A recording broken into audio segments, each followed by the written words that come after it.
Hey guys, this is Variety Stick and welcome everyone to my unboxing video for the Samsung Galaxy A52 available through Metro by T-Mobile and T-Mobile. Without any further ado, let's find out.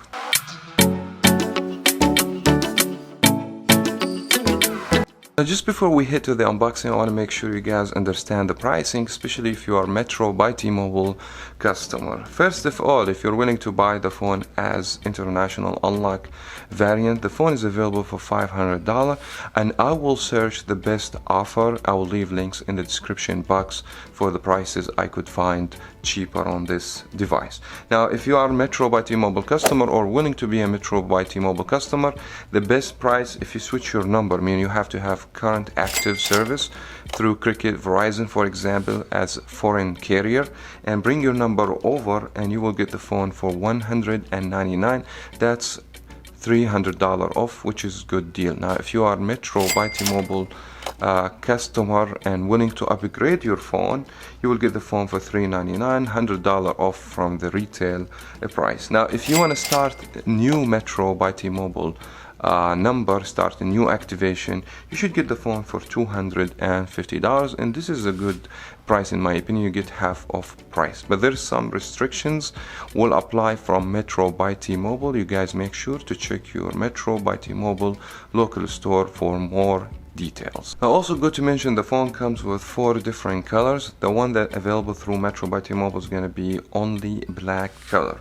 But if you're non-Metro by T-Mobile customer willing to buy the phone as international or unlock variant, the phone should comes black, white, blue, and purple. And now let's get straight to the unboxing. And here is the box itself. And as you guys can see, very typical Samsung box. It feels cheap in the hands. Some the model information, the amount of gigabytes. So this 128 gigabytes, by the way. And I highly recommend to go with the 8 gigabyte of RAM.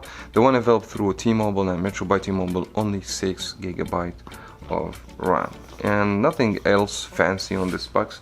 Even doesn't have the Metro by T-Mobile or T-Mobile logo anywhere around in this box. And this should be the 5G variant, the A52, and there should be also the same processor. There's no much difference between the international and the US version.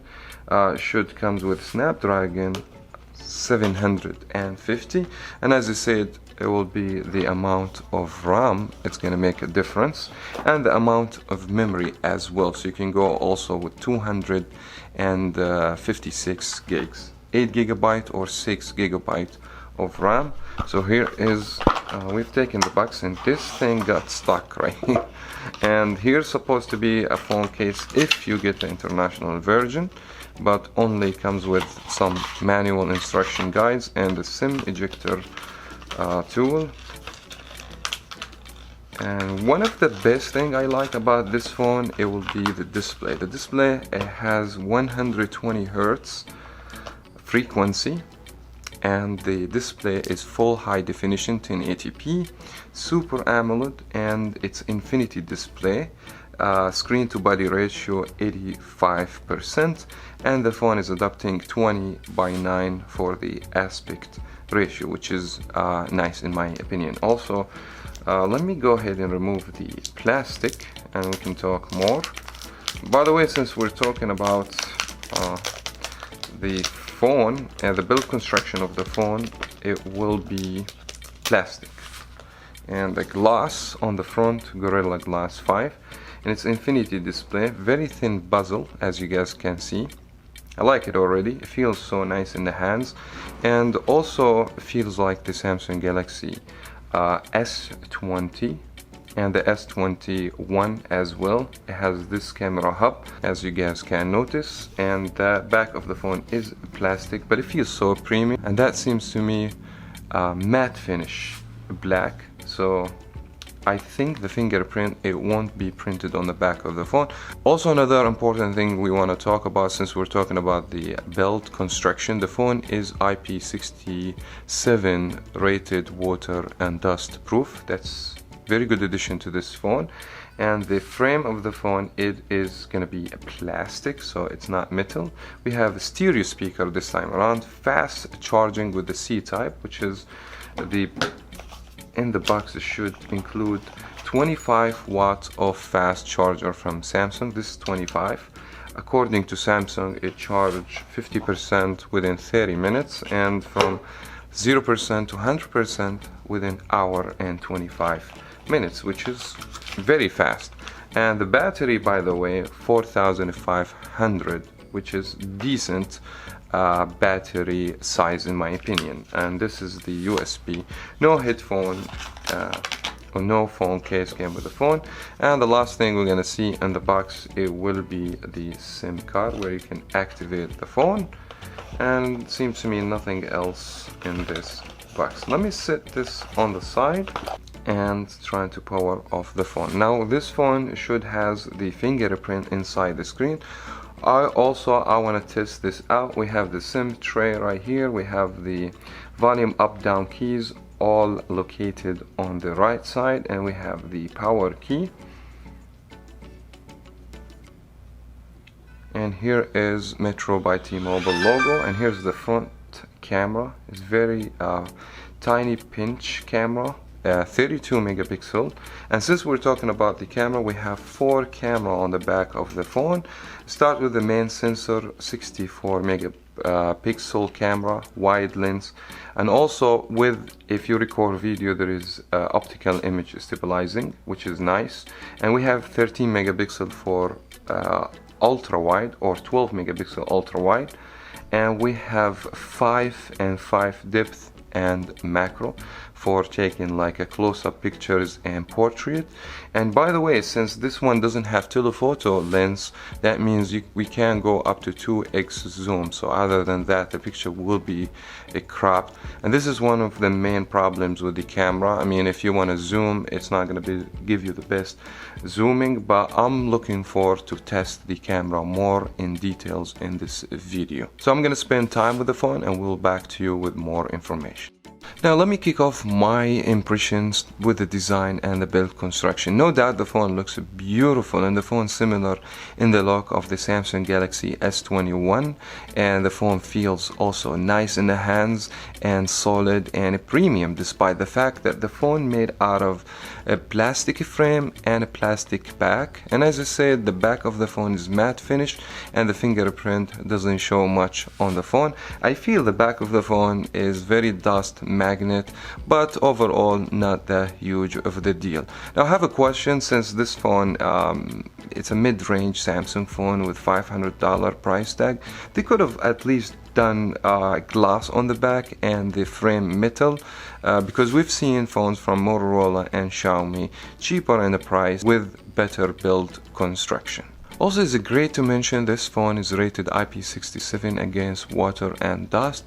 We've seen phone came before from Samsung, the A51, the A71 last year. They were not rated against water and dust, and this is something nice to see in the new mid-ranger Samsung phones. Now another fact you should know that this phone doesn't have the Qi wireless charging, so you cannot use a wireless charger to charge the phones up. Now another thing also about the fingerprint that's built in screen, and you guys can see you have to unlock the phone through the fingerprint inside the screen, and those for me doesn't work the best. I have noticed the fingerprint inside the screen are not the fastest and is not the accurate one as well.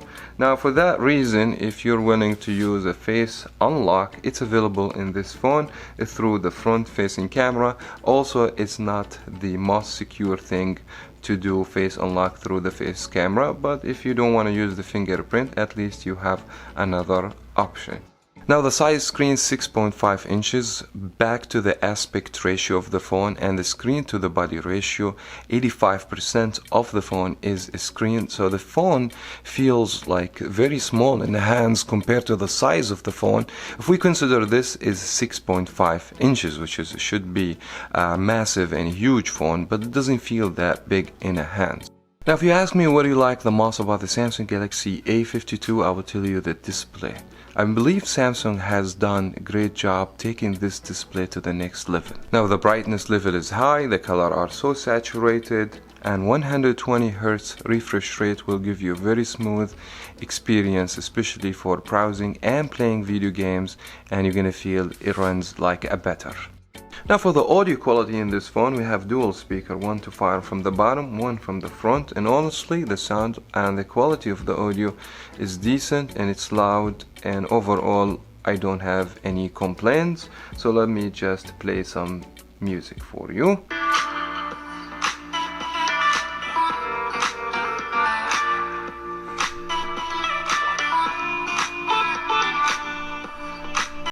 Now overall, speaking about the battery performance exceeded my expectation, and you guys need to know people use the phone differently. Some people use the phone to use GPS more than other people. Some people like to play video games, some people like to watch videos, some people use the camera applications. So this will affect also the battery performance differently. From my usage, the phone lasted me 12 hours screen on time.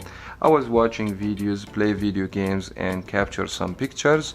Maybe for you it's gonna be a different experience, but you guys gonna expect from 9 hours screen on time to 12 hours.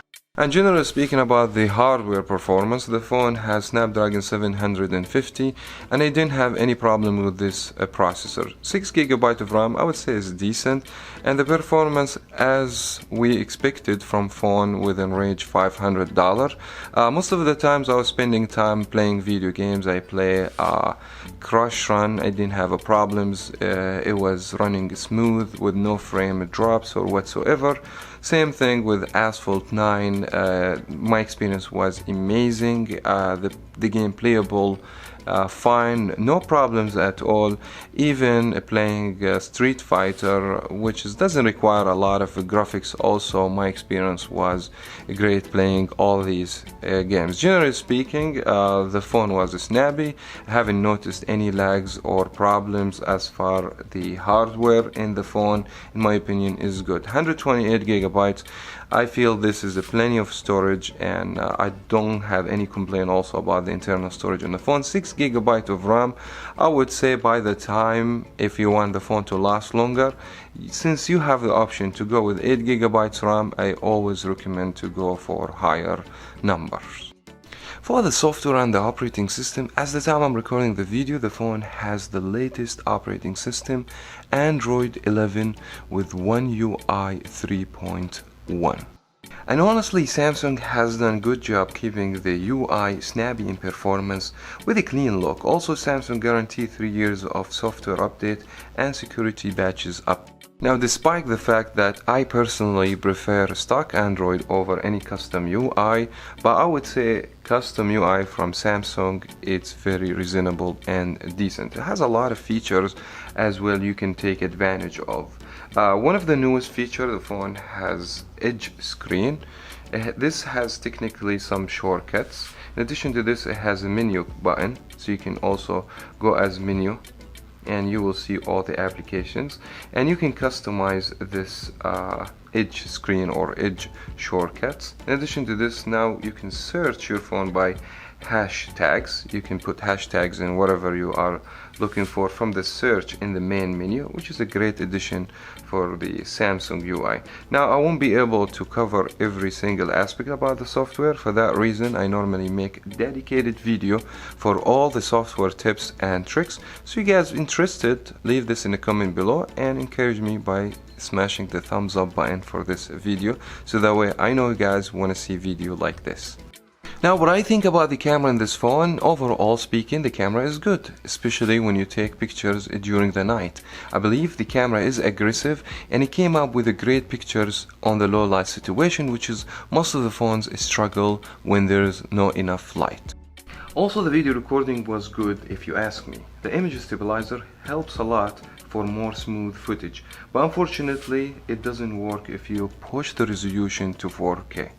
Now, the camera is capable to capture slow motion and super slow motion. Unfortunately, you won't enjoy that feature unless if you record outdoor during the day.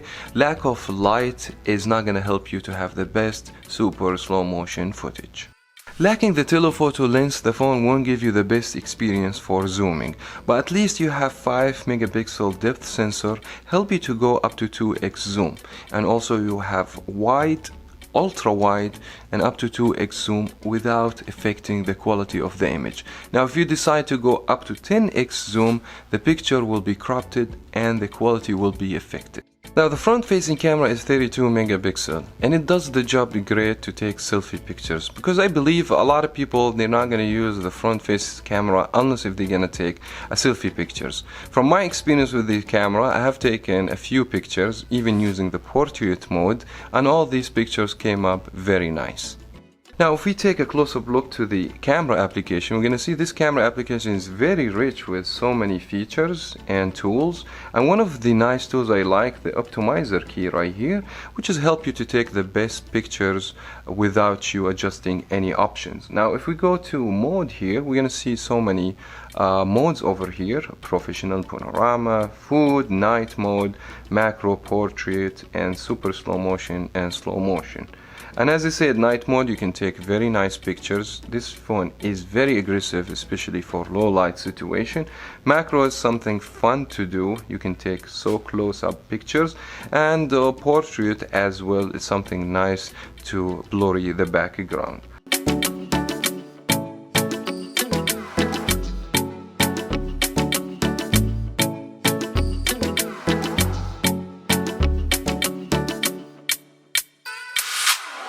Now overall the camera is decent in this phone. I like the front facing camera, I like the portrait in this phone, and also I like the night pictures, and I feel the phone doesn't struggle when you have low light situation, and that's by itself give the camera advantage.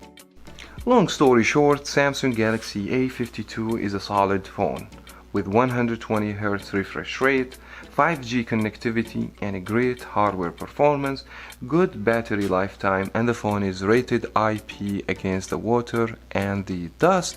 Despite the fact the phone made out of a plastic, but the phone still feels premium and doesn't feel cheap in the hands. That was very much it for that video. I wish you guys enjoy. If it did, give me a thumbs up, subscribe for more videos here on Variety Stick, and also leave your comment.